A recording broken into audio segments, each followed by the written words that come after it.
नमस्कार मित्रांनो, आज आपण शुक्रवारीची शॉर्ट ट्रिक्स बघणार आहोत। 30चे 10%, 90चे 50%, 120चे 70% कसे काढायचे हे मी तुम्हाला सांगणार आहे। जर त्या संख्येच्या पुढे 0 असेल, म्हणजे तीनाच्या पुढे 0 असेल, त्याचे 10% जर काढायचे असेल, म्हणजे एकाच्या पुढे 0 असेल, तर ते कसे काढायचे? 30चे 10% कसे काढायचे? म्हणजे काय करायचं, या तीनाने एकाला गुणायचं। हा 0 आहे, तो लक्षात नाही ठेवायचा, म्हणजे थोडा वेळ या तीनाने एकाला गुणायचं।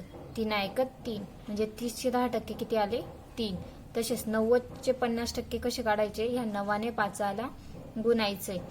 9 5 45। 120चे 70% जर काढायचे असेल तर ते कसे काढायचे? 12ने 7ला गुणायचंय। 12 7 84। आणि 130चे 20% जर काढायचे असेल तर 13 दुने 26। त्याचप्रमाणे 70चे 50% कसे येतील ते तुम्ही मला कमेंट बॉक्समध्ये नक्की कळवा। धन्यवाद।